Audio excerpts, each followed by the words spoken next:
MSCFT expertise in couple therapy एवं counselling in child and adolescence along with special training in relationship management आदि का आपको अनुभव प्राप्त है। आपके 25 से अधिक विज्ञान से संबंधित शोध पत्र राष्ट्रीय एवं अंतर्राष्ट्रीय पत्र पत्रिकाओं में प्रकाशित हो चुकी हैं। आपके द्वारा लिखित पुस्तक रिसर्च मेथोडोलॉजी, पदार्थ विज्ञान, चरक संहिता, स्वास्थ्यवृत्त है। कविता संग्रह के रूप में आपकी भावांजलि, लेखा जोखा, समय की चुनरी, यादों के चांद आदि। आपने वर्धा विश्वविद्यालय में संहिता सिद्धांत की प्राध्यापिका के रूप में भी आपने अपना योगदान दिया है। वर्तमान में आप दिल्ली विश्वविद्यालय के basic principles of Ayurveda department के विभाग अध्यक्ष हैं। आदरणीय मैम से आग्रह है कि आप अपना विषय रखें।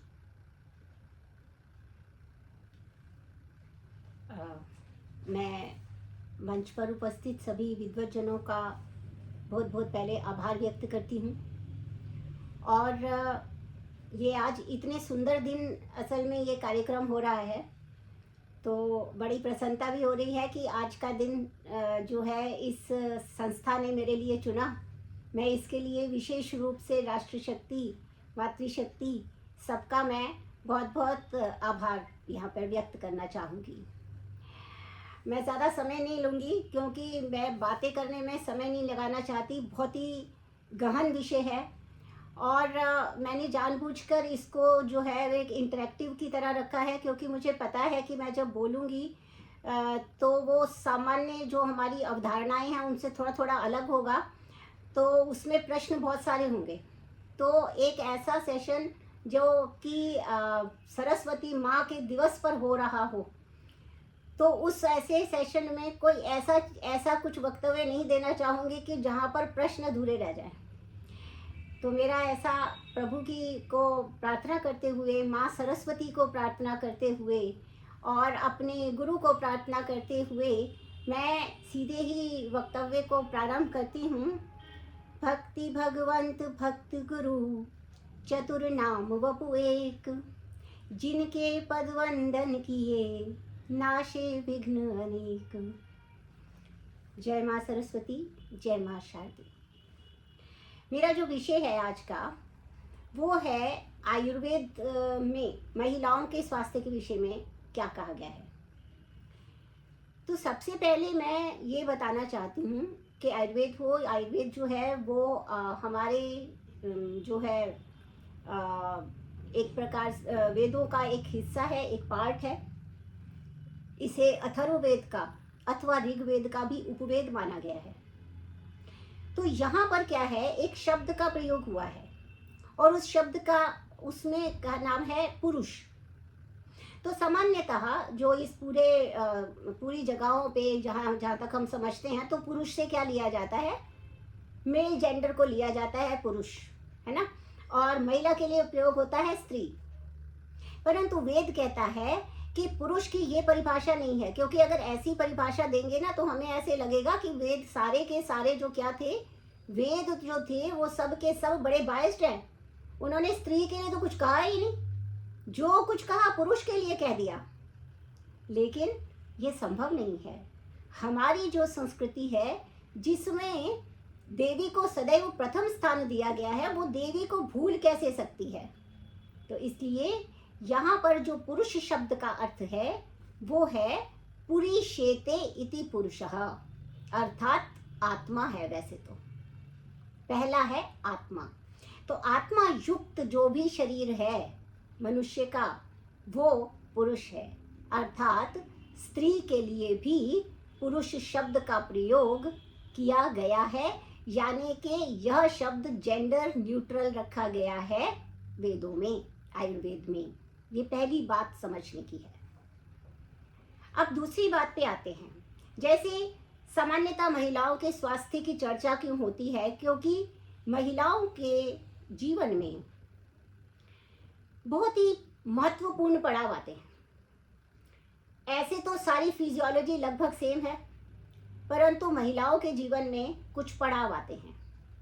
जैसे एक पड़ाव पुरुषों के जीवन में भी आता है, लेकिन उतना अधिक वैसे वाला नहीं आता है। जैसे पहला पड़ाव होता है जिसमें जो स्त्री है वो रजस्वला या मीनार्ची होती है, जब मेंस्ट्रुअल साइकिल शुरू होती है वो उसका पुबर्टी वाला फेज होता है।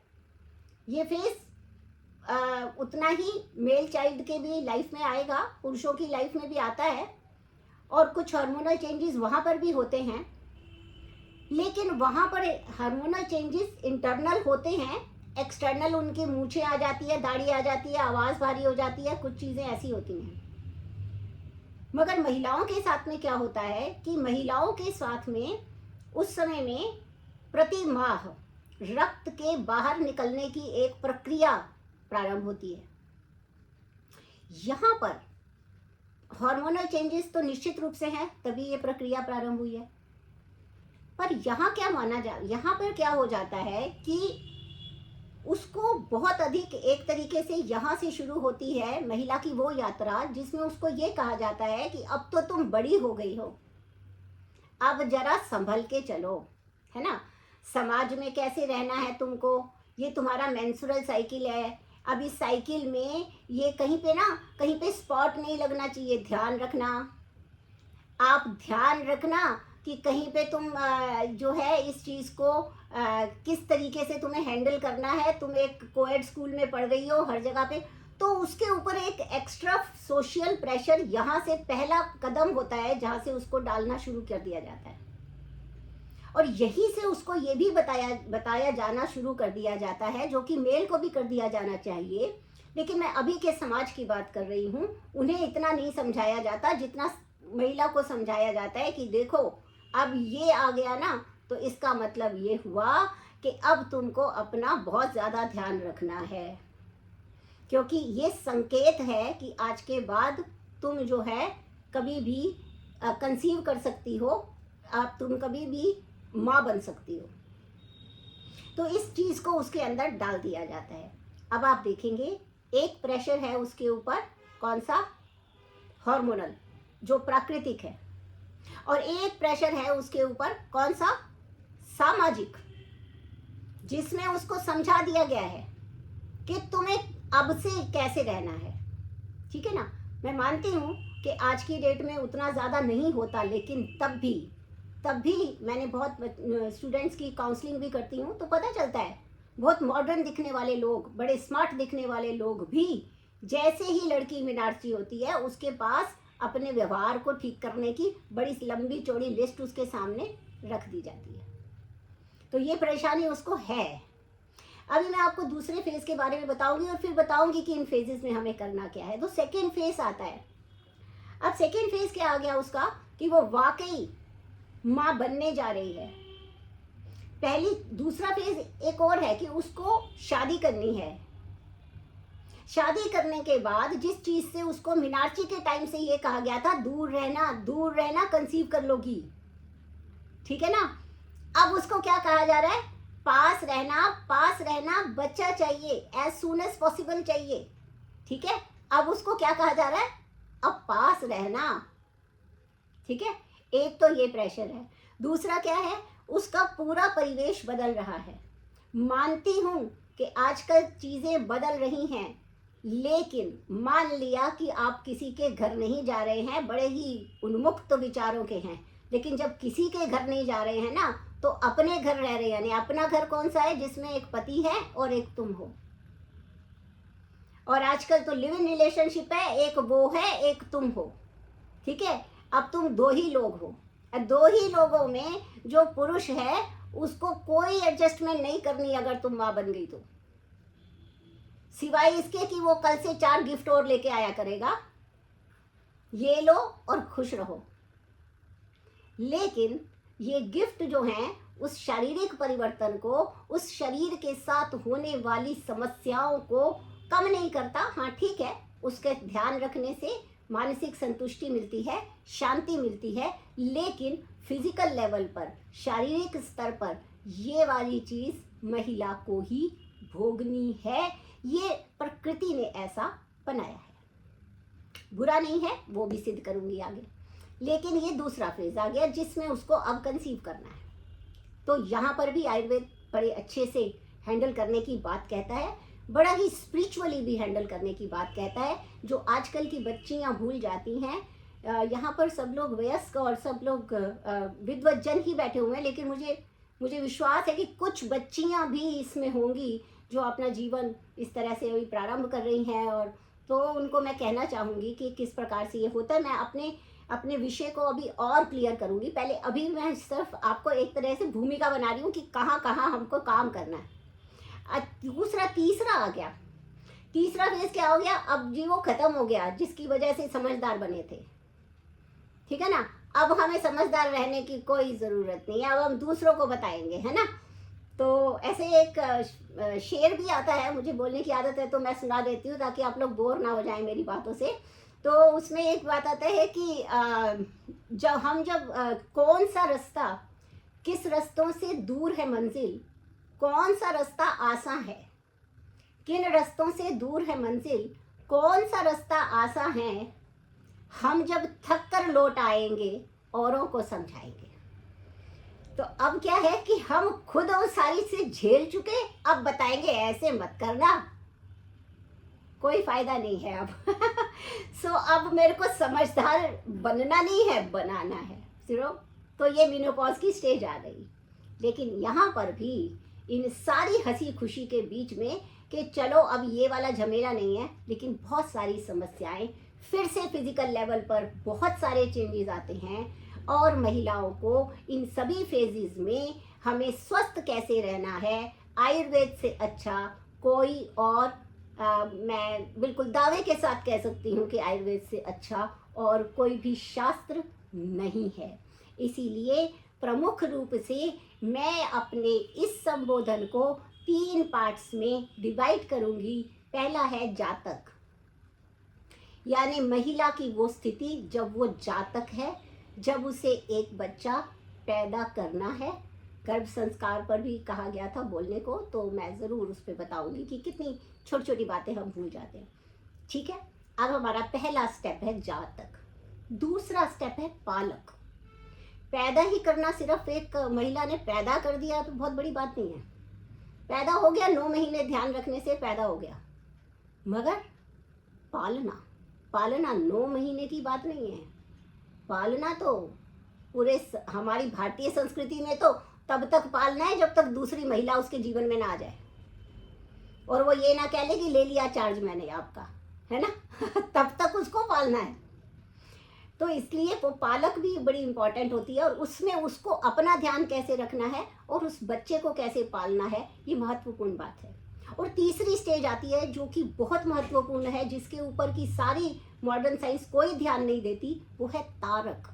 कि आप अपने बच्चे को, या मैं अपने बच्चे को, हम अपने बच्चे को कैसा बनाते हैं कि वो इस भव सागर में, इस क्रूर दुनिया में कॉन्फिडेंट रहे और अपने जीवन की समस्याओं को स्वयं हल करने में उसके अंदर अपने अंदर उसके अंदर हौसला रहे, उसके अंदर कॉन्फिडेंस रहे, उसके अंदर ये रहे कि वो ये कर सकता है, और वो अपनी दिशा सही निर्धारित करे। ये तीसरा बिंदु है, और ये तीनों ही काम करने का जो दायित्व है वो प्रकृति ने महिला को दिया है। इसीलिए मैं बड़े गर्व से कह सकती हूँ कि प्रकृति ने, ईश्वर ने, भगवान ने मुझे दूसरे जेंडर से ज़्यादा योग्य समझा।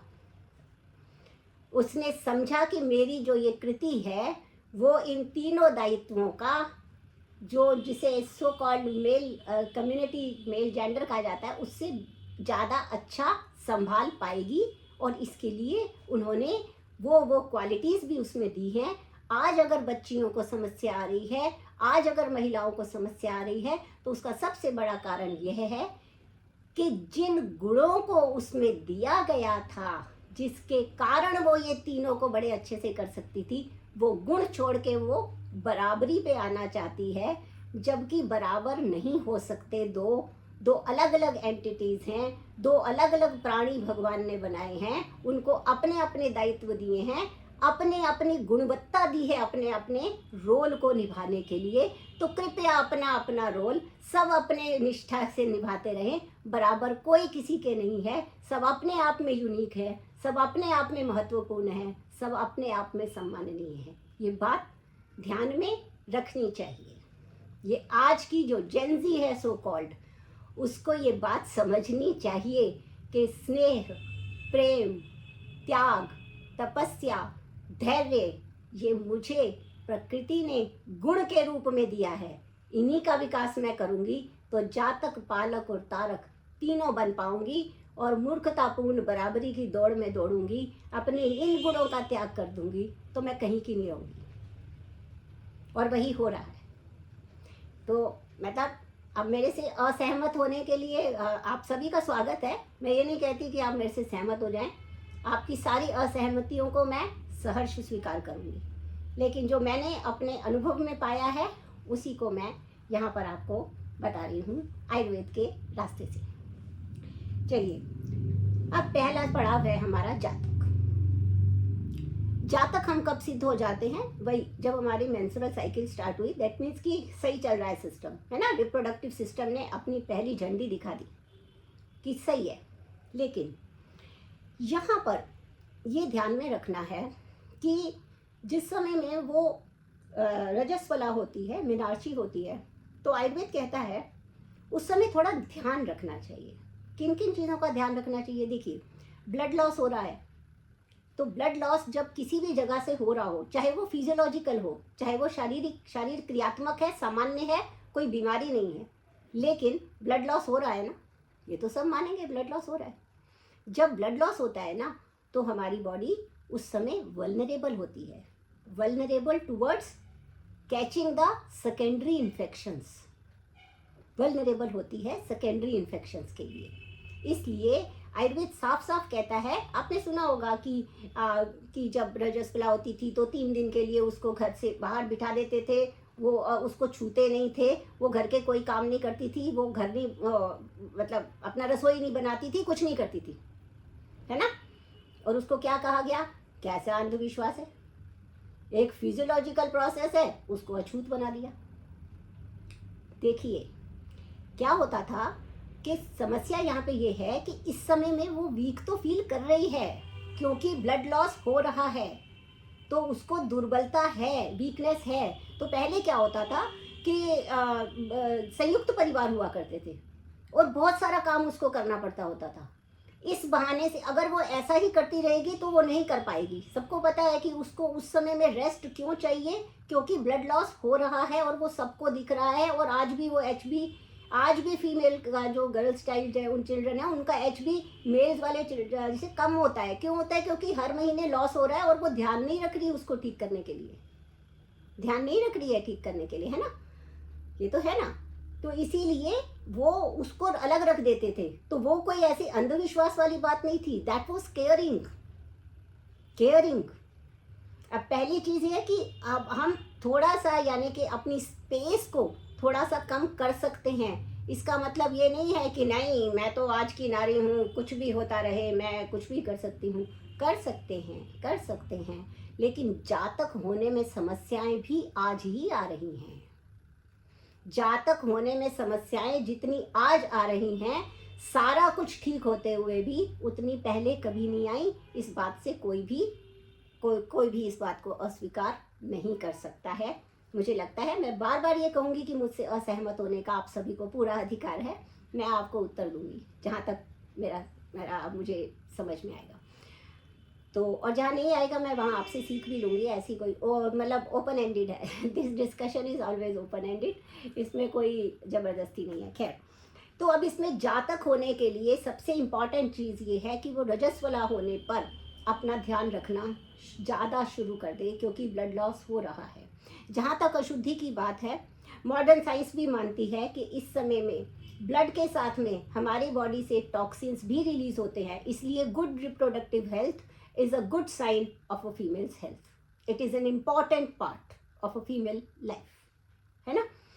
तो अगर ये सही होता है तो हम आधी समस्याओं से वो दूर रहती है। क्यों दूर रहती है? क्योंकि इस समय बॉडी में कलेक्टेड टॉक्सिन्स जो हैं वो वॉश आउट होते रहते हैं। ये भगवान ने सिस्टम बनाया है, ये प्रकृति ने सिस्टम बनाया है, क्योंकि उसे माँ बनना है। इसीलिए उसके अंदर टॉक्सिन्स कलेक्टेड नहीं रहने चाहिए। टॉक्सिन्स बाहर निकलते हैं, वो ब्लड प्योर ब्लड नहीं होता है, इसीलिए उस ब्लड का कलर कभी भी फ्रेश ब्लड जैसा नहीं होता है, थोड़ा ब्लैकिश होता है। जो भी फीमेल्स है वो जानती है, ब्लैकिश होता है, फ्रेश नहीं होता है। स्मेल होती है उसके अंदर, एक डिफरेंट काइंड की स्मेल होती है उसके अंदर, होती है ना। जो नॉर्मल ब्लड होता है, अभी यहाँ से हाथ कट जाए तो उस ब्लड की स्मेल और उस मेंस्ट्रुअल ब्लड की स्मेल आप दोनों में डिफ्रेंशिएट कर सकते हैं। ये स्मेल कैसी होती है, थोड़ी टिंच ऐसी इरिटेट करने वाली, थोड़ी स्मेल खराब सी। ये जो ब्लड कट गया है और उससे आ रही है, वो नॉर्मल स्मेल लगती है, उससे ऐसे नहीं लगता कि ये ना आए। ये सब इस बात को एक्सेप्ट करेंगे। इसका मतलब क्या है, टॉक्सिन्स निकलते हैं। अब बॉडी से टॉक्सिन्स निकल रहे हैं, इसलिए उन्हें निकलने देना चाहिए, बात ठीक है, लेकिन उसके साथ साथ हमें पूरी हाइजीन का ध्यान रखना चाहिए। इसलिए उसको अलग बिठाया था, क्योंकि वो हाइजीन का ध्यान रखेंगे। और आपको ये भी ध्यान में देना चाहिए कि ये क्योंकि पूरी बॉडी से टॉक्सिन्स निकालने का टाइम है। आप एक एक्सपेरिमेंट करके देखिएगा मेरे कहने से। जिस समय वो मेंस्ट्रुअल साइकिल में है, बच्ची है या हम हैं या कोई भी है, आप एक नॉर्मल व्यक्ति के हाथ में फ्लावर रख दीजिएगा, फूल, एकदम फ्रेश फूल नॉर्मल पे रख दीजिएगा, और एक जिसको ब्लड ब्लीडिंग हो रही है इस टाइम, उसके हाथ पे रख दीजिएगा। दोनों के मुरझाने में काल का समय होगा, चाहे 1 सेकेंड का समय हो। जिसके हाथ पे जो मेंस्ट्रुअल साइकिल से गुजर रही है, उसके हाथ पे फ्लावर रखने से जल्दी मुरझा जाएगा, उसकी स्मेल जल्दी चली जाएगी, उसमें डिफरेंट स्मेल आने लगेगी दूसरे हाथ के मुकाबले। आप ये एक्सपेरिमेंट करके देख लीजिएगा। ये मैंने क्लासरूम में अपनी बच्चियों को करके दिखाया, क्योंकि वो साइंटिफिक करके काफ़ी आजकल राग ज़्यादा सुनाई देता है ना, क्योंकि गूगल से पूछेंगे तो गूगल जो है वो ठीक है बहुत अच्छा है, लेकिन सब कुछ नहीं है, क्योंकि इंसान ने ही बनाया है उसको। तो जब भी मशीन इंसान से आगे जाने का प्रयास करती है तो इंसान हार जाता है, क्योंकि इंसान उस समय ये भूल जाता है कि यार ये तो मैंने बनाया था। उसको लगता है ये मेरे से ज़्यादा इंटेलिजेंट है, और इसी मूर्खता में आजकल माफ़ कीजिएगा ये शब्द इस्तेमाल करें तो बच्चे बह गए हैं। सोचते ही नहीं हैं कि अनुभव का और हमारी संस्कृति का, हमारे मूल का कितनी बड़ी साइंटिफिक रिसर्च थी जिसने ये छोटी छोटी बातें निकाली थी। तो सबसे पहली बात है, रजस्वला होने पर अपनी क्लीनलीनेस का ध्यान रखना है, बहुत ज़रूरी है। क्योंकि जातक होने के लिए ये जो आर्तव या ये जो ओवम, ये जो स्राव, ये है ओवम है, क्योंकि स्पर्म और ओवम को मिलके ही ठीक होना है, तो ये ओवम को सही होना चाहिए। अब ये ओवम कैसे सही होता है, जैसे मैंने आपको बताया, पुरुष का मतलब जेंडर न्यूट्रल। तो इसमें जो सामान्य हमारी तरीके होते हैं ना, कि जो हमें दिनचर्या का पालन करना चाहिए, ठीक है, दिनचर्या का पालन करना चाहिए, हमारा आहार सही होना चाहिए, सही समय पे किया जाना चाहिए, हमारा न्यूट्रिशन अच्छा होना चाहिए, वो फीमेल पे भी उतना ही लागू होता है, मेल पे भी उतना ही लागू होता है, सेम है, कोई डिफरेंस नहीं है। क्योंकि सबको अपने अपने स्वास्थ्य का ध्यान रखने के लिए अपना एक टाइम टेबल बनाना चाहिए, जिसे हम एक्टिविटीज़ ऑफ डेली लिविंग कहते हैं, है ना। सुबह सो के उठने का टाइम ब्रह्म मुहूर्त कहा गया है। अब ब्रह्म मुहूर्त क्यों कहा गया है, क्योंकि ब्रह्म अर्थात ज्ञान, उस समय में ज्ञान प्राप्त करने का सबसे अच्छा समय होता है, जिस समय में ब्रह्म ज्ञान कहा जाता है, जिसे ब्रह्म का समय कहा जाता है। क्यों कहा जाता है, क्योंकि मॉडर्न साइंस में आप देखेंगे कि इस टाइम एक हार्मोन सीक्रेट होता है, when the night is ending and the day is about to come. आप जाके कहीं पे भी चेक कर सकते हैं, गूगल से भी कर सकते हैं फॉर दैट मैटर, कि इस समय में एक जो है हार्मोन, एक केमिकल रिलीज होता है ब्रेन में, जिसे कहते हैं सीरोटोनिन।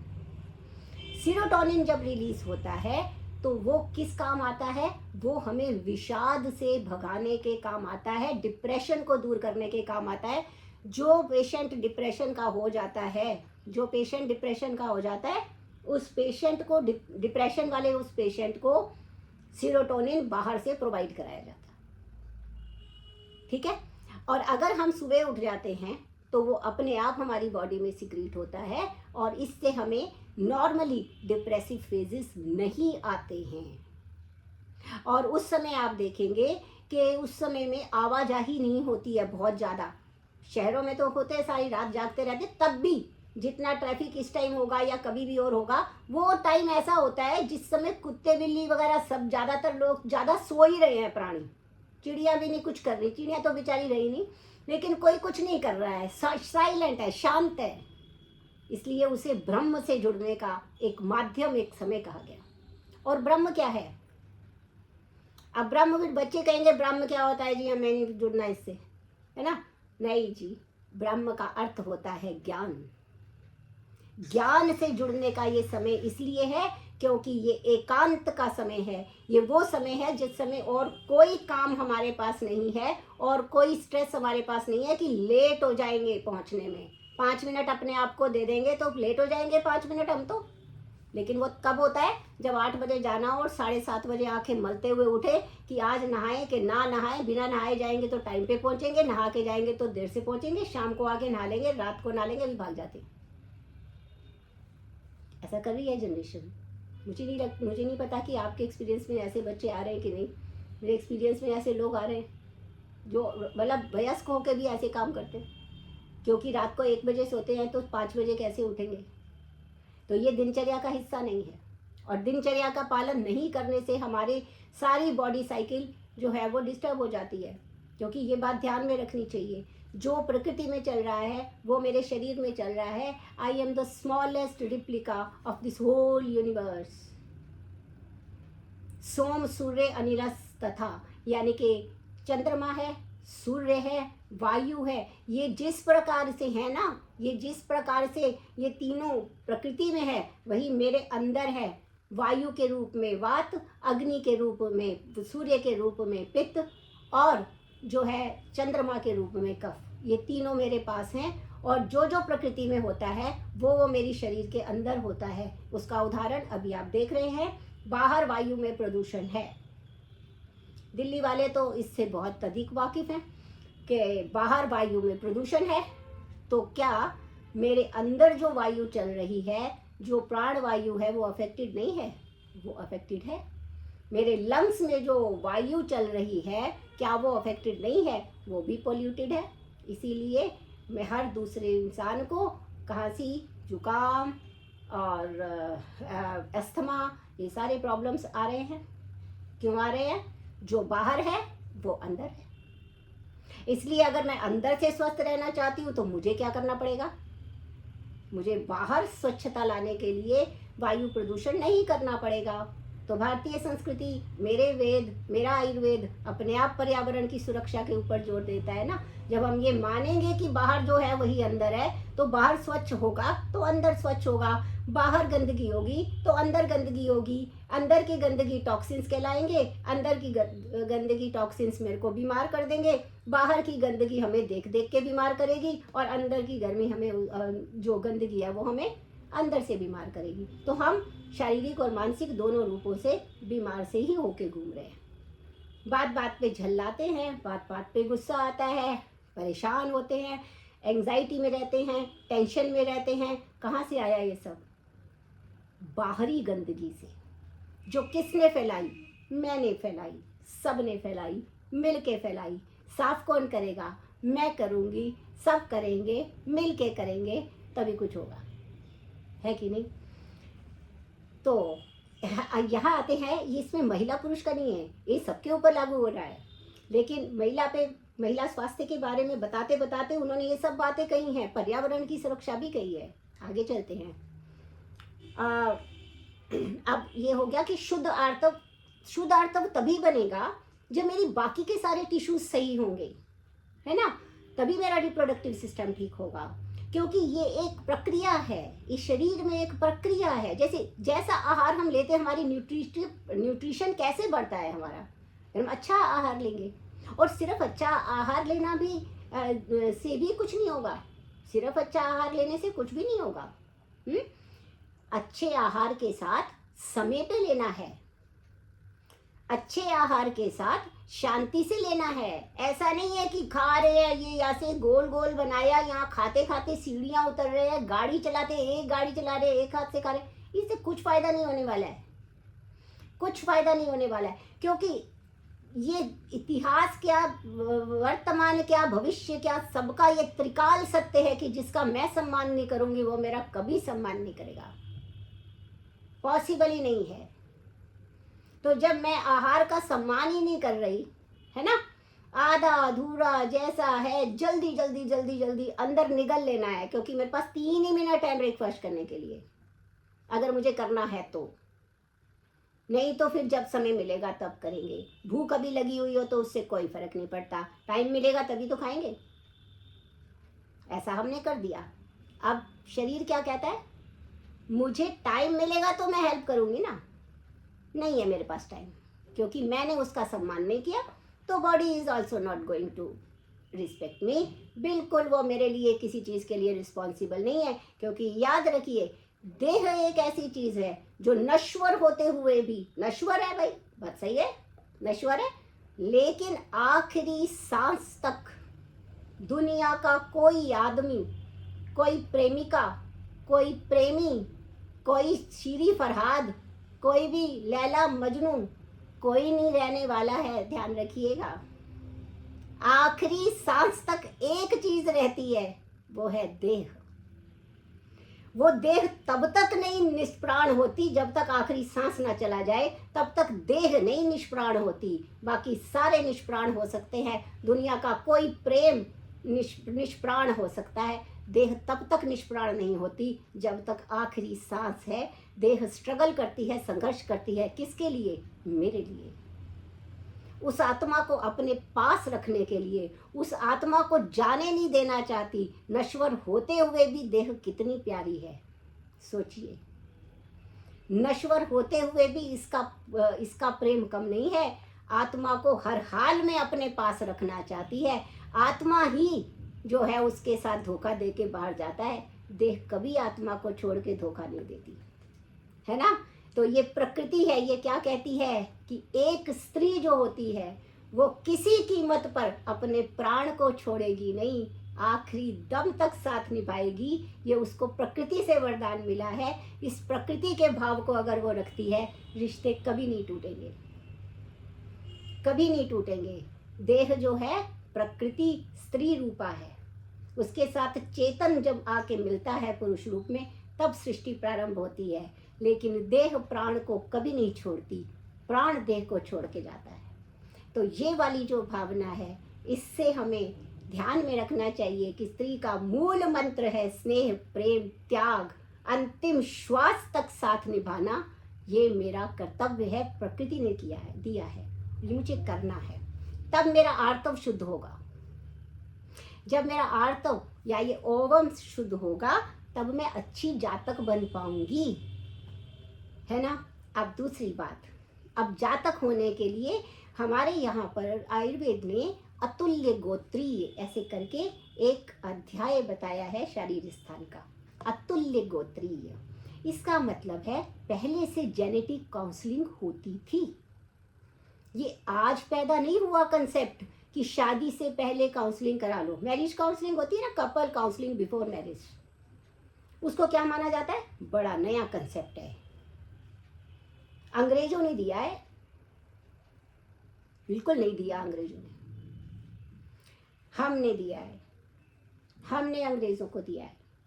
मैं ऐसा मानती हूँ, मेरे सारे जितने भी वक्तव्य, मेरे जितने भी लेक्चर रहते हैं, मैं राष्ट्र प्रथम के भावना से ही चलती हूँ हमेशा। और राष्ट्र प्रथम में सबसे प्रथम है मेरी संस्कृति, जिसने कि इतना कुछ दिया है जिसको हमने भुला दिया है। खैर, तो राष्ट्र शक्ति, राष्ट्र प्रेम जो है हमारे राष्ट्रीय धरोहर है वेद। और उन्होंने कहा अतुल्य गोत्रीय, इसका मतलब है कि अलग अलग गोत्र के लोगों से शादी करो। क्यों करो, देखिए कुछ प्रॉब्लम्स ऐसी हैं, अब जाके मतलब आज की साइंस भी यही कहती है, कुछ प्रॉब्लम्स ऐसी हैं जो कि क्या होती हैं, उससे संबंधित है, जीन्स से संबंधित है। वो उदाहरण देती हूँ, जैसे थैलेसीमिया जीन्स से संबंधित है। दो थैलेसीमिक जो हैं, अगर लड़की भी, गर्ल भी और बॉय भी दोनों अगर थैलेसीमिक है, बच्चे के थैलेसीमिया होने के चांसेस बढ़ जाते हैं। थैलेसीमिया एक विशेष प्रकार के गोत्र में, एक विशेष प्रकार के जेनेटिक कंस्टिट्यूशन में होता है, वो फैमिली से पास ऑन होता है। तो अलग अलग गोत्र की अगर जेनेटिक काउंसलिंग होती है तो मना कर देते, भाई तुम दोनों आपस में नहीं करना नहीं, क्योंकि ये चांसेस हैं। थैलेसीमिया कॉमन है। एग्जॉस्टोसिस एक ऐसी डिजीज होती है जिसमें ना बोन बढ़ जाती हैं अपने, जैसे लंग की बोन बढ़ जाएगी, स्पेस कम हो जाएगा सांस लेने का, हाथ की बोन बढ़ जाएगी, इसकी फंक्शनिंग खराब हो जाएगी, एग्जॉस्टोसिस कहते हैं उसको। एक ही गोत्र के लोगों में, एक ही कास्ट जो होती है, एक गोत्र जो होता है उसमें मिलती है। हमारे यहाँ गोत्र मिलाते ना, मिलान करते हैं, तो जो एक ही गोत्र में वो मिलते हैं, वो जैसे ही होगा उसके आने की संभावना भी पीढ़ी दर पीढ़ी एग्जॉस्टोसिस वाली हो जाएंगी अगर वो दो लोग शादी करते हैं। और तीसरा एक उससे भी भयंकर है, जिसे कहते हैं अग्रवाल्स डिजीज, उसका नाम ही रख दिया अग्रवाल्स डिजीज। वो डिजीज अग्रवाल्स में मिलती है, उनके जीन्स में मिलती है, और उसमें क्या होता है, हमारा ग्रे मैटर ज़्यादा होता है, वाइट मैटर कम होता है ब्रेन में, तो उसकी डेवलपमेंट ही बच्चे की नहीं होती है। तो ध्यान रखना है, साइंटिफिकली प्रूवन है अतुल्य गोत्रीय, तो जाके देख सकते हैं आप। तो इस प्रकार से ये जेनेटिकली जो पास ऑन होते हैं, इसका ध्यान रखने, तभी मैं अच्छी जातक बनूंगी ना। पैदा करना है अच्छा बच्चा, अच्छा बच्चा यानी स्वस्थ बालक, स्वस्थ बालक। एक और परिभाषा की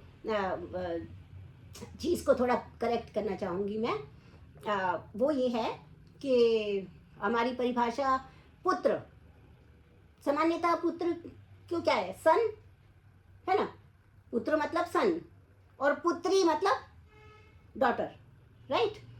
तो मुझे लगता है सब ऐसे ही बोलते हैं, मगर पुत्र का अर्थ संतान है। पुत्र का अर्थ संतान है, क्यों?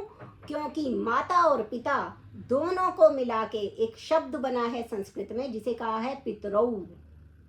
पितरौ, पितरौ से उत्पन्न होने वाला बालक पुत्र कहलाता है, और वो स्त्री भी बालक हो सकती है और पुरुष भी बालक हो सकता है, ठीक है। तो पुत्र का अर्थ जो है वो, ऐसे कहते हैं ना कि वेदों में सारा पुंसवन संस्कार कर दो, भाई पुत्र ही क्यों पैदा करने के लिए संस्कार करा रहे हैं, बड़े बायस हैं। वो पुत्र के लिए नहीं कह रहे, संतान के लिए कह रहे हैं। पितरौ से उत्पन्न होने वाला जो भी होता है वो संतान होती है, वो पुरुष या स्त्री नहीं होता है, ठीक है जी। तो ये बात हमको समझ में आ गई कि हमको अतुल्य गोत्रीय देखना है, ठीक है ना।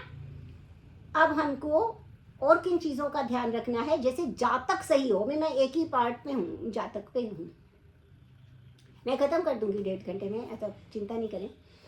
इसके ऊपर ज़्यादा जोर देने की आवश्यकता है, क्योंकि सारी शुरुआत तो गर्भ की यहीं से होनी है ना।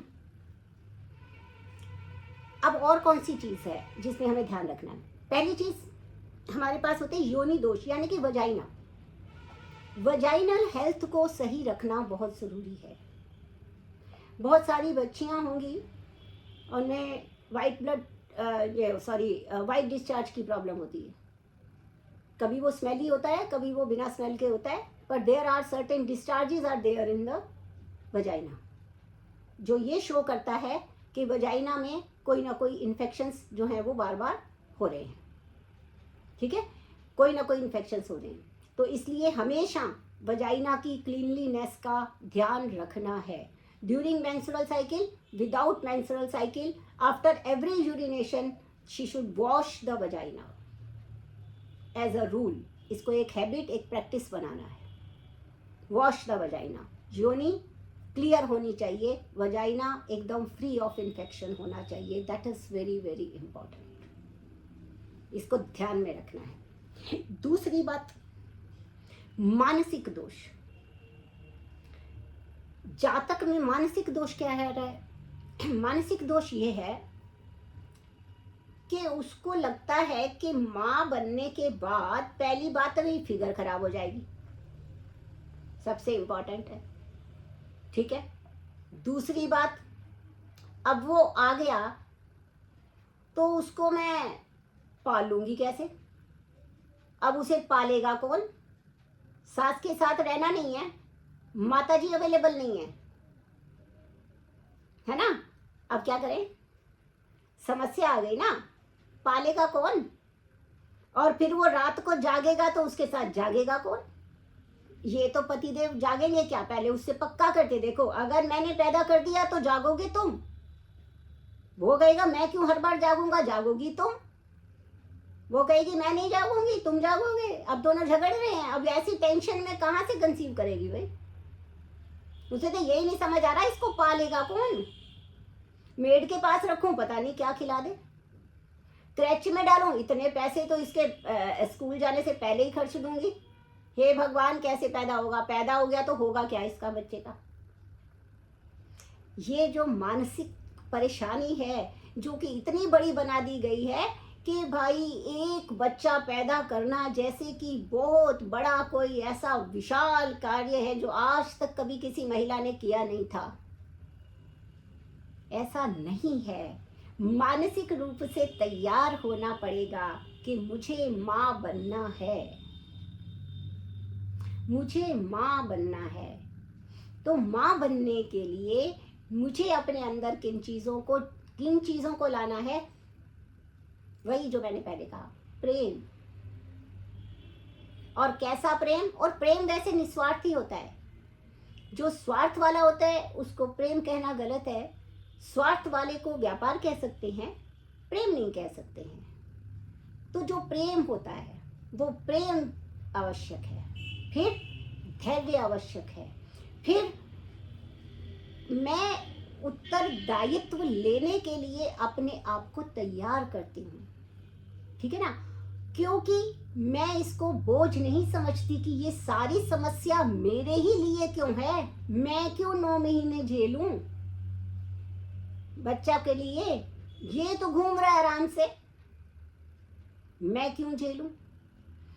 ऐसे ऐसे जो निरर्थक तर्क हैं, इनको त्याग देना है। मानसिक दोषों से दूर रहना है और अपने आप को मानसिक रूप से एक प्रफुल्लित मन से कि वाह कितनी बड़ी बात है कि मैं एक जीव को पैदा कर पा रही हूँ। अरे वाह, कितना कमाल का है। मैं आपको अच्छा एक बात बताती हूँ। मैं इसको इंटरेक्टिव इसीलिए रखना चाहती थी क्योंकि आपको ऐसी सब पीपीटी में ना, सभी पीपीटी की लैंग्वेज पढ़ने में लग जाते हैं, मज़ा नहीं आता है। जैसे आई एम जस्ट डिस्कसिंग कि क्या चल रहा है हमारे जीवन में। मैं आपको बताती हूँ, एक जैसे ईशावास्य उपनिषद का श्लोक है ना, पूर्णात पूर्णमेव, है ना? तो वो क्या कहता है? पूर्णात पूर्णस्य पूर्णमेव अवशिष्यते, यानी कि ये जो भगवान है वो इतने बड़े हैं कि पूर्ण से पूर्ण संसार को पैदा करके भी स्वयं पूर्ण ही रहते हैं, ठीक है? अब जो ये नास्तिक लोग हैं जिनको बिल्कुल विश्वास नहीं इन सब पे, वो क्या कहते हैं? क्या बेवकूफ़ी की बात है, पूरे में से पूरा निकल के पूरा रहता है। ये तुम्हारी का आदत ही हो गई है ऐसी सब, कुछ भी मतलब आप लोग सोच रहे हो। लेकिन उदाहरण दीजिए, एक माँ, एक महिला पूरे संतान को पैदा करती है, आँख कान नाक मुंह सब कुछ होता है उसके अंदर। जो सब कुछ एक बड़े में होता है वही पूरे का पूरा होता है। स्मॉल होता है पर पूरा होता है कि नहीं होता है? और उसके बाद क्या फीमेल की आँख कम हो जाती है कि नाक कम हो जाता है कि क्या कम हो जाता है? कुछ भी कम नहीं होता। पूर्णात पूर्णस्य पूर्णमेव अवशिष्यते, पूर्ण में से पूर्ण को निकाल कर, पूर्ण में से पूर्ण को निकाल कर फिर पूरी की पूरी रहती है। तो भगवान और माँ में क्या अंतर है? कोई अंतर नहीं। इसलिए भगवान कहा गया है माँ को। उसने पूरे संसार को पैदा किया और फिर पूर्ण रहा। और माँ क्योंकि स्मॉलेस्ट रिप्लिका है उस यूनिवर्स का, तो छोटा सा बालक वो भी पैदा कर देती है और पूरा होता है, पूरी रहती है, पूरे को पैदा करती है। पूर्णात पूर्णमेव अवशिष्यते। इस गर्व को महसूस करिए माँ बनते हुए। जब ये गर्व होगा, आहा मैं हूँ एक्चुअल रिप्रेजेंटेटिव भगवान की, जो वो पूर्ण को पूर्ण करके खुद पूर्ण रहता है, मैं उसकी रिप्रेजेंटेटिव पूर्ण को पूर्ण करके पूर्ण रहूंगी। क्या बात है। तो मेरा और भगवान का संबंध तो बहुत अच्छा है। क्योंकि मैं उसकी रिस्पॉन्सिबिलिटी यहाँ पे पूरी कर रही हूँ, वो अपनी रिस्पॉन्सिबिलिटी वहाँ पे पूरी कर रहा है। तो लेट्स हैव अ ग्रेटिट्यूड, एक गर्व, एक सुंदरता, एक सौंदर्य, एक एक एक सेटिस्फेक्शन, क्या क्या बात है ना। तो आज के सेशन के बाद सारी महिलाएं मुस्कुराती हुई, एकदम गर्वित होती हुई दिखनी चाहिए। यही मेरा जो है वो उसका कुछ लाभ होगा, नहीं तो फिर ऐसे बातें करने के लिए तो बहुत सारी चीज़ें लाइक दैट, ठीक है। तो इसके बाद क्या हुआ जी, वीर्य दोष और रजो दोष, ये मैंने आपको बताया। वीर्य का दोष यानी कि जो पुरुष है उसको भी अपने स्वास्थ्य का उतना ही ध्यान रखना चाहिए, उसको भी अपने जो हेल्थ है उसका पूरा ध्यान रखना चाहिए, क्योंकि उसकी भी जो हेल्थ है, जो उसका आहार है, उसी से उसके शुक्र का, स्पर्म का निर्माण होना है। अगर वो भी गलत गलत चीज़ें खाता रहेगा और पता नहीं कौन कौन से जिम जाकर उनकी अजीबोगरीब सी जो फॉरेन कंट्रीज में जो प्रोटीन यूजफुल होते हैं वो हमारी कंट्री में ले लेके खाता रहेगा, तो उसका कोई फायदा होने वाला नहीं है, ठीक है ना। आहार बहुत इंपॉर्टेंट होता है, और आहार उसी हिसाब से बना हुआ होता है जिस देश में वो पैदा होता है ना, उस देश के क्लाइमेट के हिसाब से ही वस्तुएं उगती हैं। प्रकृति हमसे बहुत ज़्यादा इंटेलिजेंट है, ठीक है ना। अमेरिका का एवोकाडो लाके और न जाने कौन सी का ब्लूबेरी लाके और न जाने कौन कौन सी वो क्या है ब्रोकली खा के, ये कुछ नहीं होने वाला है। कारण कि प्रकृति हमसे बहुत ज़्यादा इंटेलिजेंट है। जिस क्लाइमेट में जो आहार पदार्थों से हमारा पोषण हो सकता है वो अमेरिकी से अमेरिका में होता होगा, भारत में नहीं हो सकता। आप उसको फैशन मान के ब्रोकली यूज करिए, आपकी मर्जी, ठीक है ना।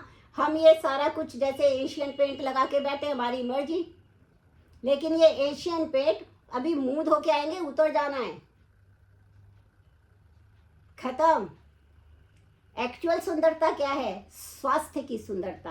एक्चुअल स्वस्थ कौन है? जो स्वस्थ है वही सुंदर है। उस सुंदरता का कोई मुकाबला नहीं है। जो मन से सुंदर है, जो तन से सुंदर है, यानी स्वस्थ है। स्वास्थ्य की सुंदरता, ये सारे एशियन पेंट की सुंदरता पीछे रह जाती है। अमरीकी क्रीम लगाओ कि जापानीज क्रीम लगाओ कि चाइनीज क्रीम लगाओ, लेकिन मेरे गांव की वो प्यारी सी बच्ची जो स्वस्थ है ना, वो इन सब से सुंदर दिखती है, हम सबसे सुंदर दिखती है, क्योंकि सुंदर है, स्वस्थ है। तो स्वास्थ्य का ध्यान रखिए। कोई प्रश्न है? शारदा जी म्यूट कीजिए अपने आप को। जी जी मैं बोलूँ? हाँ, तो इसलिए इन सब चीज़ों का ध्यान रखना है। पुरुषों को भी ध्यान रखना है। वो आजकल जिम के चक्कर में कुछ ज़्यादा आई, और जिम में जैसे लड़कियां भी बहुत ज़्यादा आई। तो मैं आपको बताना चाहती हूँ कि जिम जाइए, लेकिन दूसरी बात, एक चीज़ का बहुत ध्यान रखिएगा। मैं सभी से अनुरोध करती हूँ, करबद्ध निवेदन करती हूँ, रिक्वेस्ट करती हूँ, एनी टाइम फिटनेस कितना बढ़िया कंसेप्ट लगता है। कभी भी जाओ, देखा क्या कंसेप्ट है, फॉरेन का कंसेप्ट है। जब मर्जी जाके एक्सरसाइज कर लो भाई, है ना। और तुम लोग क्या कहते हो, सुबह उठो जी, पहले व्यायाम करो, फिर करना, बिना खाए कि ये करना। इतना सब टेंशन क्रिएट करने की जरूरत नहीं है। Now the word is fast forward, I can go any time fitness, है ना। And that is very very harmful for the body. याद रखिएगा, ये ट्रेडमिल पे मर जाने वाले बेचारे, जो किसी को नहीं मरना चाहिए, लेकिन ट्रेडमिल में जान गंवाने वाले हार्ट अटैक से, ये वही बच्चे हैं एनी टाइम फिटनेस वाले। ये 25 साल का बच्चा बैट उठा के जब वहीं का वहीं लुढ़क जाता है, ये एनी टाइम फिटनेस का। मैं उसकी बुराई नहीं कर रही हूँ, कहीं वो आपके आके मेरे ऊपर केस कर दे कि मेरा धंधा बंद करा दी।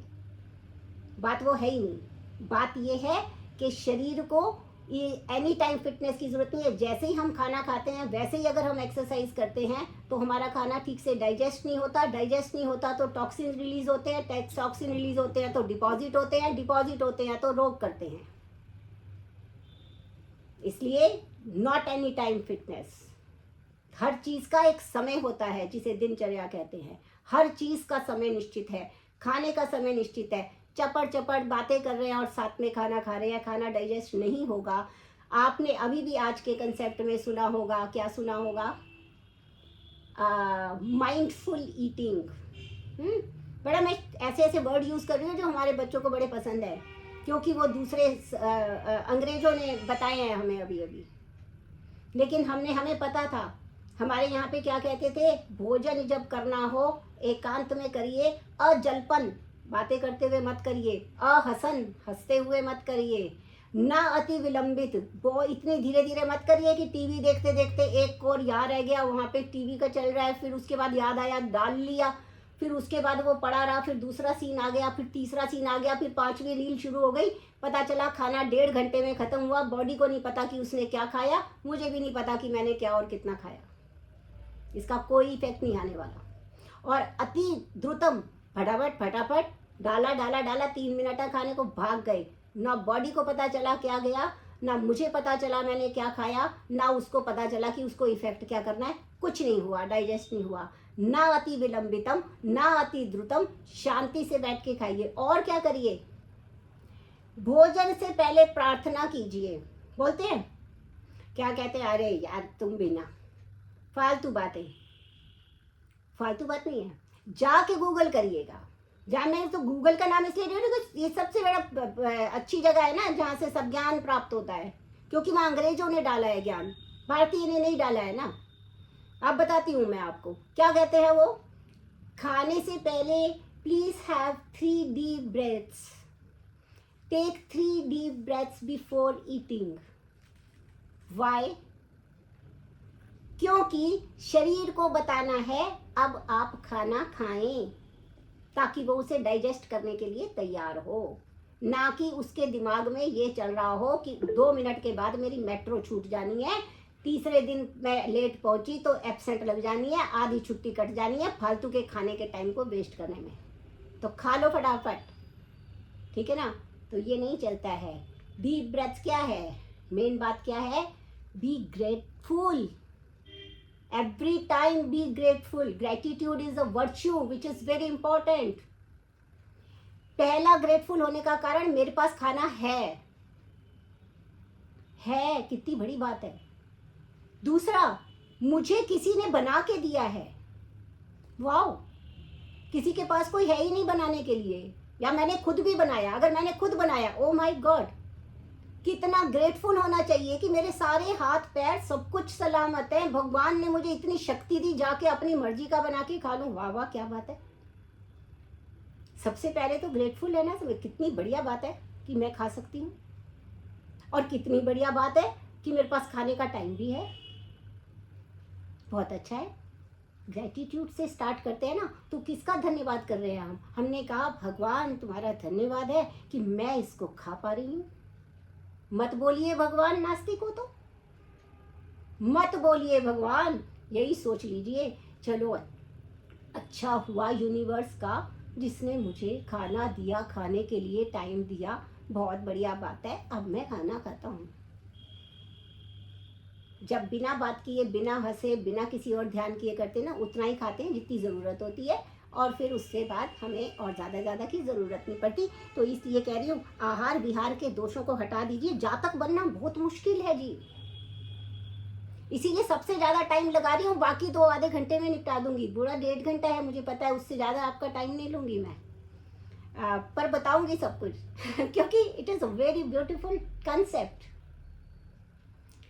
तो चलिए अब देखिए, अब before conception, this is very spiritual I think. हमारी, मैं बार बार कह रही हूँ कि हमारी साइंस इतनी वंडरफुल है, इतनी मतलब क्या कहना चाहिए, आश्चर्यचकित करने वाली है ना। भगवद गीता में भी आया है कि कोई कोई मुझे आश्चर्य से देखता है, पर किसी किसी को मैं समझ आ जाता हूँ।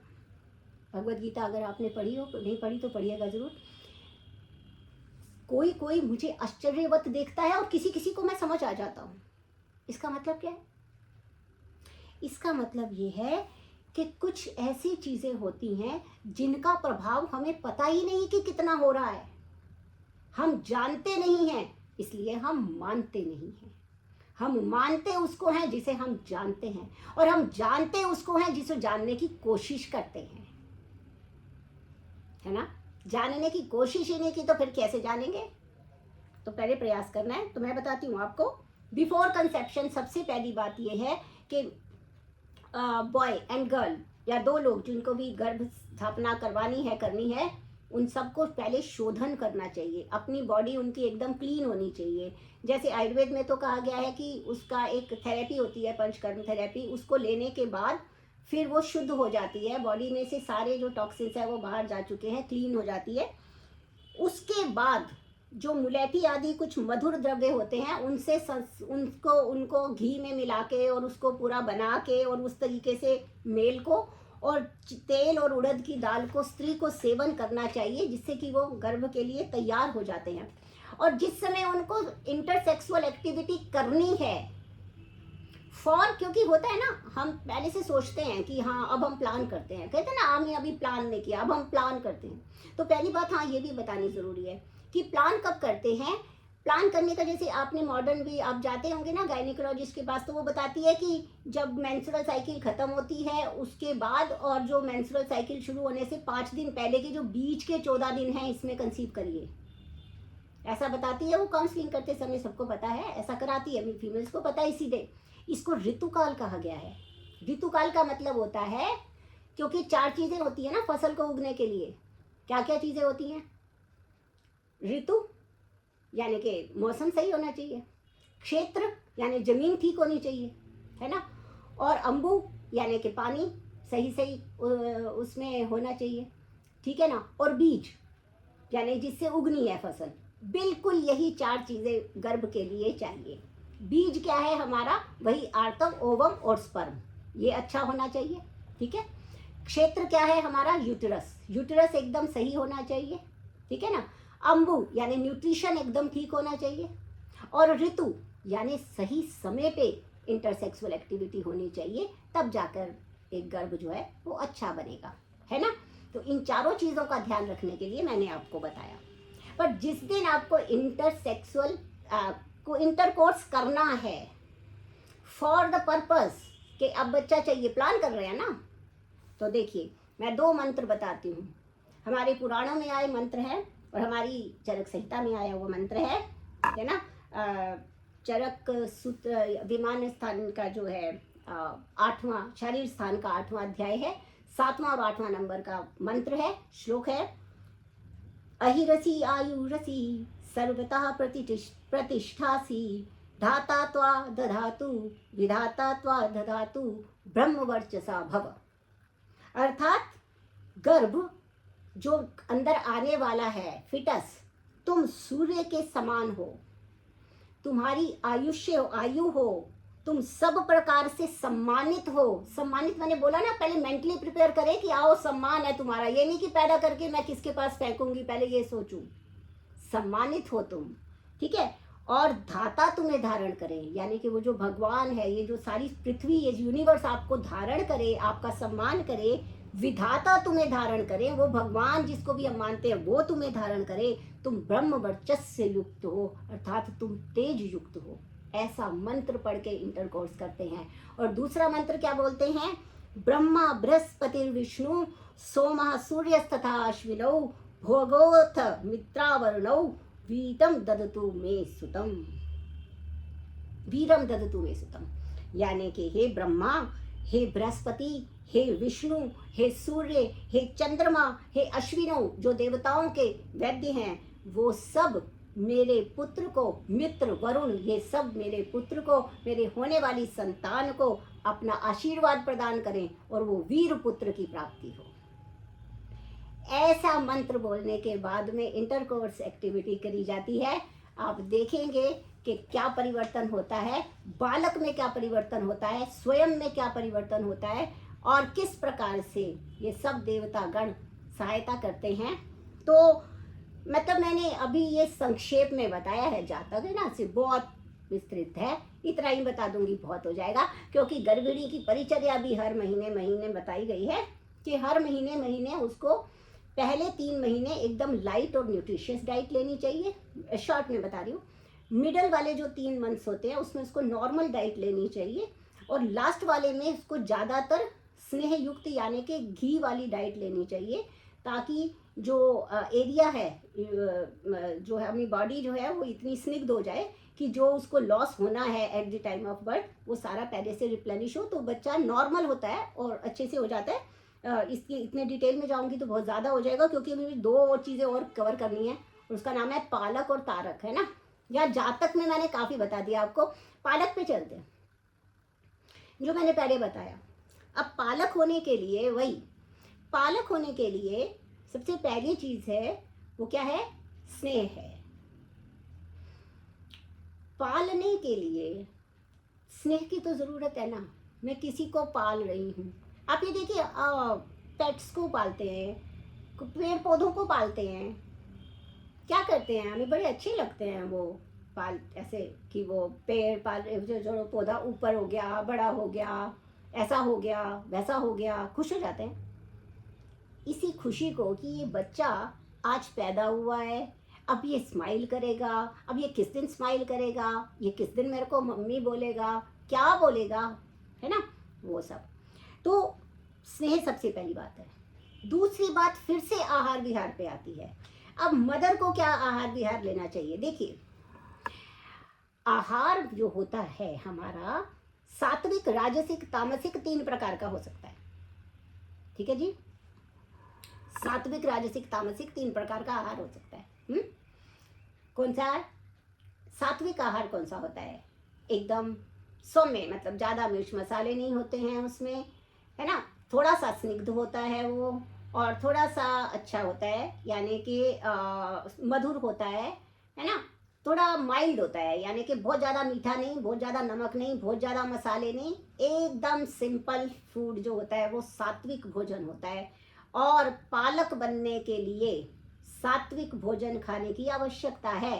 राजसिक भोजन वो होता है जिसमें मिर्च, मसाले, तड़क भड़क, छोंक, ये सब लगा के खाना, उससे बच्चे का पालन मुश्किल होता है, क्योंकि हमारा जो लैक्टेशन है वो प्रभावित हो जाता है, उससे कम हो जाता है उससे। अब अपनी डाइट, अरे यार स्नेह खाएंगे, अभी तो बच्चा पैदा किया, मोटी हो जाऊंगी मैं, तो उसका मैं बताऊंगी, अब जो सुन लीजिएगा ध्यान से, कोई मोटा नहीं होगा, है ना। मोटे हम अपनी गलतियों से होते हैं, नाम बेचारे बच्चे का लगता है, बच्चे का तो कोई कसूर ही नहीं बेचारे का, जो हमने किया, जो भी किया है ना। आत्मानव मन्यत कर्तारो सुख दुख हो, मैं किसी भी सुख और दुख की प्राप्ति करती हूँ उसमें मैं स्वयं कारण हूँ, कोई दूसरा कारण नहीं है, ये हमारी वैदिक संस्कृति कहती है। तो बच्चे का कसूर नहीं, हमने खुद ने ऐसा किया है, तो ऐसा नहीं करना है। रजस तमस वाला, और तमस वाला जो होता है ना, बासी खा लिया, फ्रिज में रखा हुआ खा लिया, बार बार निकाल के खा लिया, कभी गर्म किया कभी ठंडा किया, ये सब तामसिक आहार होता है। इससे बचना है, तभी अच्छा लैक्टेशन होगा, नहीं तो नहीं होगा। अच्छे लैक्टेशन के लिए दूध पीना पड़ेगा, उसको गंदा लगे कैसा भी लगे, इलायची डाल के पीजिए तो और ही अच्छी बात है उसमें, ठीक है ना। तो पालक बनने के लिए सबसे पहले आहार का ये प्रयोग करना होगा। पालक बनने के लिए एक दूसरी बात भी है कि हम सामान्य एक्सरसाइजेस करेंगे, जिसमें कि हमारी जो चेस्ट एक्सरसाइजेस हैं वो इन्वॉल्व होती हैं। माइल्ड करेंगे, बहुत ज़्यादा विग्रस नहीं करेंगे, लेकिन वो करेंगे ताकि हमारी जो ब्रेस्ट है वो ठीक से कॉन्ट्रैक्ट और रिलैक्स हो सके, जिससे कि बेबी को अपना वो निपल से चूसने में आसानी हो, ठीक है ना। और अपनी जो ब्रेस्ट की निपल है उसको थोड़ा स्निग्ध रखेंगे, ताकि बच्चे को बहुत अच्छा लगे, प्यारा लगे, मज़ा आए उसको मुंह में लेने के लिए। कभी कभी आप उस पर शहद भी लगा सकते हैं, बड़ा मज़ा आता है, फिर उसको मीठा मीठा लगता है, फिर वो बहुत मज़े से लेता है उसको। हल्का सा ही लगाना है, ज़्यादा नहीं लगाना, तो हल्का सा लगा देते हैं, जिससे कि वो, या फिर आप अपने आप को ना थोड़ा सा सुगंधित किससे कर सकते हैं ना, सेंट से नहीं करना है, चंदन से करना है, चंदन से करना है, मेरी बात सुनिएगा।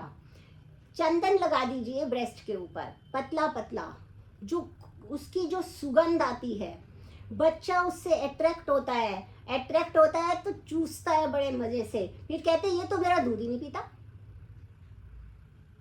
पहले तो आप ही डर रहे हो कि इसके दूध पीने से ब्रेस्ट बड़ी हो जाएगी तो मेरे फिगर खराब हो जाएगी। मैं आपको बताना चाहती हूँ कि ब्रेस्ट कैंसर से बचने के लिए मैक्सिमम लैक्टेशन कराइए। ब्रेस्ट कैंसर नहीं होगा, 99% नहीं होगा, बाकी लास्ट में 1% हम यदि नास्ति दैवम पे छोड़ते हैं, यानी पूर्व जन्मकृत किसी पाप से होना है तो हो ही जाएगा, लेकिन अच्छे से लैक्टेशन करवाइए, ब्रेस्ट कैंसर नहीं होगा। ये मैं आपको बता रही हूँ।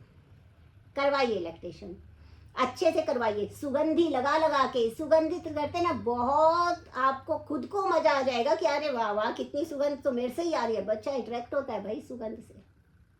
और एक बहुत मजेदार बात आपको बताती हूँ, माथे पे बिंदी लगाना ये हमारे सुहाग की जितनी निशानी है, ये उतनी ही निशानी है कि आज्ञा चक्र में रुके हुए हमारे शिव को प्रसन्न करने की बात है। ये हमारा शिव इसी तृतीय नेत्र की के जगह पर रहते हैं।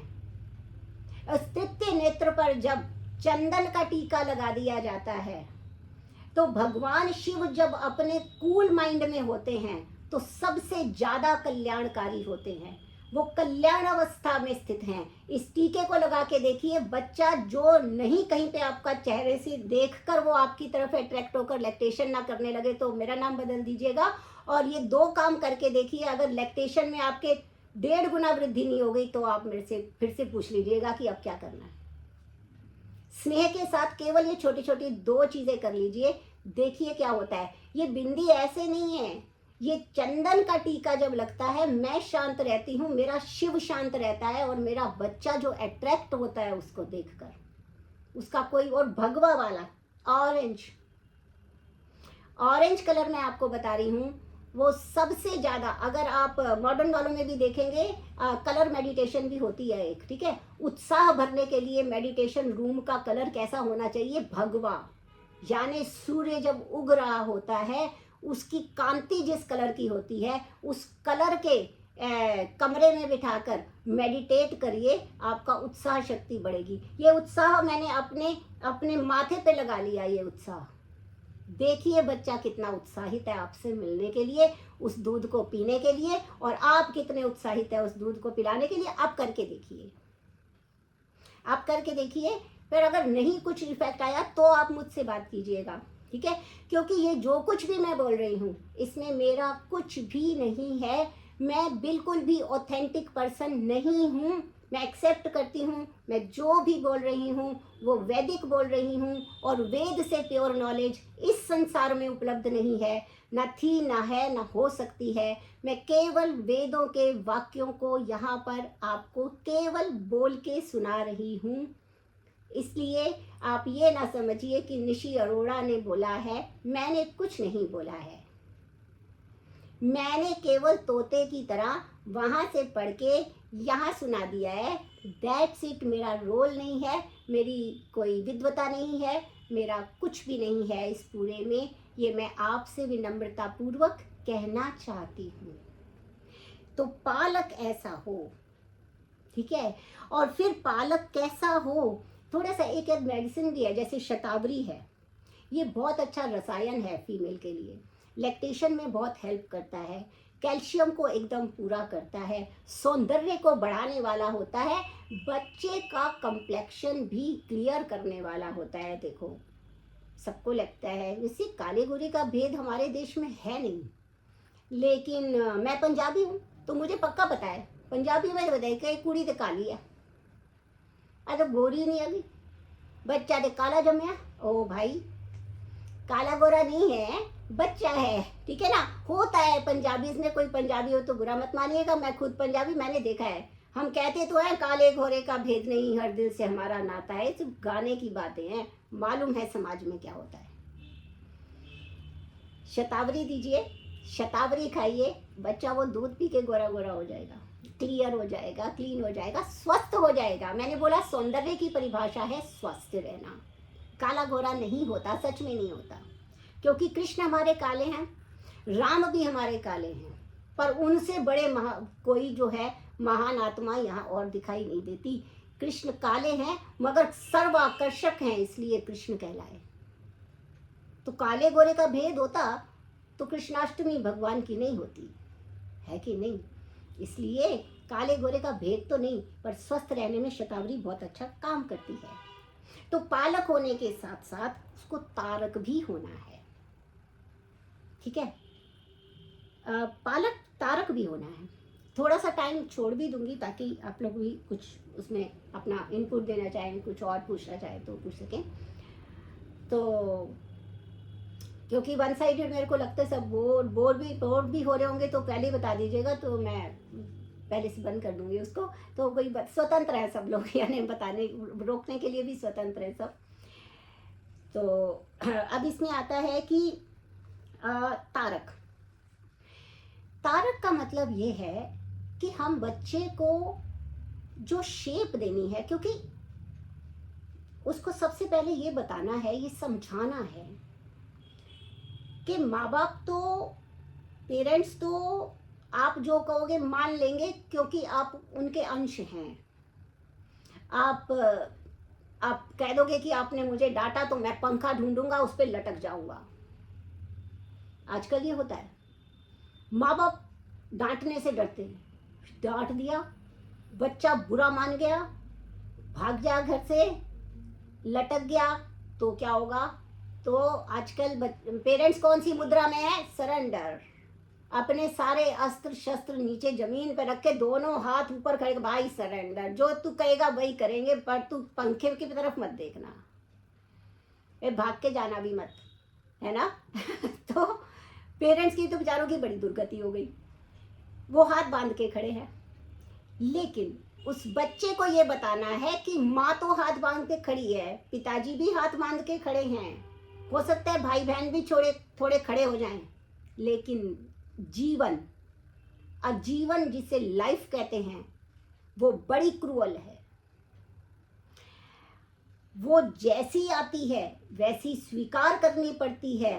तुम पंखा दिखाओ कि ट्रेन दिखाओ कि जो मर्जी दिखाओ, तुम्हारा मन हो जियो, तुम्हारा मन हो मरो, तुम्हारा मन हो रो, तुम्हारा मन हो गाओ, तुम्हें जो करना है करो, उसे जो करना है वो करेगी, मानेगी नहीं। वो माँ है, पर वो ऐसी माँ है जिसके नियम एकदम कड़े हैं, वो यहाँ से ना हिलने वाली। हाथ बांध के जीवन जैसा है, तुम्हें जीवन के आगे सरेंडर करना पड़ेगा, ठीक है ना? प्रकृति माँ होते हुए भी नियमों की पक्की है, क्योंकि प्रकृति अगर नियम की पक्की नहीं होगी तो कल को सूर्य कहेगा मैं तो नहीं आज उगता, मैं आज 8 बजे मेरा सूर्य, आज मैं 8 बजे उठूंगा, आज मैं 3 बजे ही सोने चला जाऊंगा, भाई मेरे को नहीं करना। नहीं होता ऐसा, है ना? वो पृथ्वी कहेगी मैं इसी ऑर्बिट में घूमती रहूं, मेरे को मंगलवार चाहिए, अब कभी मेरे को क्लोज भी होना है, अब कभी मुझे दूर भी होना है, ये क्या मैं इसी जगह पे घूमती रहूं, मुझे तो नहीं घूमना। नहीं करेगी वो, इसी पे घूमना है घूमो, प्रलय होनी है प्रलय हो जाए, अगर घूमना है तो इसी ऑर्बिट में घूमना है। तो प्रकृति ने नियम अगर वो ढीले कर दे तो संसार खत्म। इसीलिए प्रकृति कोई रियायत नहीं करेगी, इसके लिए बच्चे को तैयार करना माँ की जिम्मेदारी है, पिता की भी है, माँ की अधिक है। माँ तारक है। मैं आपको छोटी सी बात एक और बता देती हूँ। हमने कैकई देखी, कैकई बेचारी के कितनी बुरा वो कैकई मतलब सौतेली माँ का एक वो बेचारी वो बन गई, एग्जाम्पल बन गई कि सौतेली माँ ऐसी होती है, देखो जी उसने राम जी को भेज दिया, है ना? मगर ऐसा हुआ ही नहीं। राम तीनों माँओं के पास पले हैं, लेकिन कैकई में युद्ध की भी वो थी, कैकई युद्ध करना जानती थी, कैकई से युद्ध की शिक्षा बच्चों ने ली है। राम समेत तीर चलाना सबसे पहले किसने सिखाया? कैकई ने सिखाया है। कौशल्या क्या है? प्रेम की प्रतिमूर्ति है, कुशलता, कौशल्या बना था कुशलता से, ठीक है ना? सुमित्रा बना था समता से, सबको समान भाव में लेकर चलना, ठीक है ना? और कैकई बनी थी ढिठाई से, मजबूती से। तीनों चीजें जिसके घर में रहती हैं वही दशरथ हो सकता है। दशरथ यानी अपनी 10 की 10 इंद्रियाओं को कौन कंट्रोल कर सकता है? जो कुशल भी हो, जो सबको साथ भी लेके चल सके, और जिसमें दृढ़ता भी हो। 3 चीजें अगर नहीं होंगी कोई दशरथ नहीं हो सकता, कोई ऐसा नहीं हो सकता जो 10 की 10 इंद्रियों को कंट्रोल कर ले। इसलिए दशरथ की 3 पत्नियां थीं। तो कुशलता के लिए कौशल्या के पास जाएं, और समभाव के लिए सुमित्रा के पास जाएं, लेकिन दृढ़ भाव के लिए कैकेयी के पास जाएं। इसलिए राम जी कैकेयी के पास गए और कहा कि माँ, मेरे को राजा बना दोगे तो मैं जो काम करने आया हूँ, इस संसार में अवतरित होके आया हूँ, मेरा तो वो रोल ही खत्म हो जाएगा, अब क्या करूँ। पिता तो ये कह रहे हैं, राम बनाने को कह रहे हैं, मैं तो राजा बन जाऊंगा, पर मैं राजा बनने के लिए तो अवतरित नहीं हुआ, मैं तो रावण को मारने आया हूँ। मैं तो उन सारे वनवासियों का उद्धार करने आया हूँ जो अब तक निग्लेक्टेड फील कर रहे हैं, जिनको पता ही नहीं कि मेन स्ट्रीम में आना कैसे है। मैं अपने राज्य के हर कोने का उद्धार करना चाहता हूँ, तभी तो राम राज्य होगा। तो माँ क्या करूं। तो माँ ने कहा कि बता तुम क्या चाहते हो। उसने कहा कुछ ऐसा चक्कर चलाओ कि मुझे तो वन भेज दिया जाए, मैं उन लोगों से मिल लूँ, मैं उनका उद्धार कर लूँ जिसके लिए आया हूँ। तो फिर तो कैकेयी कैसी भक्त है, कैकेयी राम की ऐसी भक्त है, और कैकेयी सही मायने में माँ है कि उसने कहा मेरा बुरा होगा, मुझे सारा कलयुग, मेरे को सारी सदियां एक बुरी माँ की तरह याद करेंगी, तो कोई बात नहीं, जो भगवान का लक्ष्य है वो पूरा करूंगी। ये मेरी भक्ति है, ये मेरी भावना है, ये मेरी दृढ़ता है। आप मेरा कितना ही अपमान करो राम, लेकिन मैं राम की हूँ, मैं राम की हूँ। तो जब मैं राम की हूँ तो माँ, ये माँ होती है तारक। इस माँ ने अपने ऊपर कलंक लेकर भी राम को भगवान बनवा दिया, सारा कलंक लेकर राम को भगवान बना दिया। क्या ये पावर मैं अपने अंदर ला सकती हूँ? कोई अच्छा कहे या बुरा कहे, मेरे बच्चे का जो स्वप्न है, यदि वो सकारात्मक है, यदि वो समाज और राष्ट्र के हित में है, तो कलंकित होने में मुझे कोई भय नहीं होना चाहिए। मैं तारक हूँ, मुझे खुद नहीं तैरना, मुझे जिसको पैदा किया उसको तैराना है, मैं वो माँ हूँ। तो इसलिए कैकेयी के विषय में थोड़ा इस विषय में सोचेंगे तो लगेगा कि आहा, ये दशरथ की 3 रानियाँ और 3 रानियों में कैकेयी, और कैकेयी का ऐसा संकल्प कि मैं अपना अपमान छोड़ दूं, मैं मान छोड़ दूं, इसी को भक्ति कहते हैं। कि हे भगवान, तुम्हारा कार्य करने के लिए मेरा स्वयं का व्यक्तिगत मान और अपमान मैं शून्य करती हूँ, लेकिन तुम्हारा संकल्प पूर्ण हो। ये माँ है, ये भक्त है। भक्ति ऐसी ही होनी चाहिए, निस्वार्थ भक्ति। मैं माँ हूँ और माँ में ही ये हो सकती है। दशरथ से मांगने नहीं गया, दम नहीं है उसमें।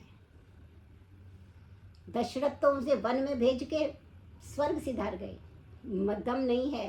जानता है वो, राम जानते हैं कि दशरथ में भी वो दम नहीं है जो कैकेयी में है, क्योंकि जो महिला में है वो उसमें है ही नहीं। जो त्याग, जो तपस्या, जो कलंक लेने की सामर्थ्य जो फीमेल में है, जो स्त्री में है, वो है ही नहीं कहीं दुनिया में। ये मेरा गौरव है, ये मेरी प्रकृति है, ये मेरे भगवान है। मैं अपने भगवान को समर्पण करके सारे काम करूँगी, और यही बात मैं अपने बच्चे को सिखाऊंगी। जो कुछ करना है भगवान को समर्पित करके करो। कर्मण्येवाधिकारस्ते मा फलेषु कदाचन माँ कर्म फल हेतु भी माँ ते संगो अभिकर्मणा।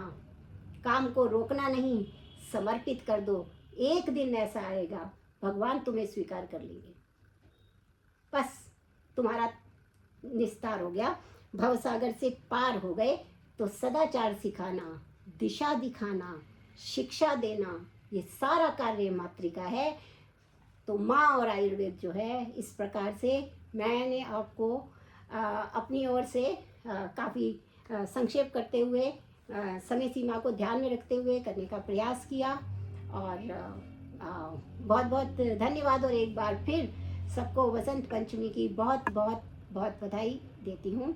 अब मंच आपके प्रश्नों के लिए मैं खोल के रखती हूँ। आप और जहाँ जहाँ पे भी आप मेरे से असहमत है उसका भी मैं स्वागत करती हूँ।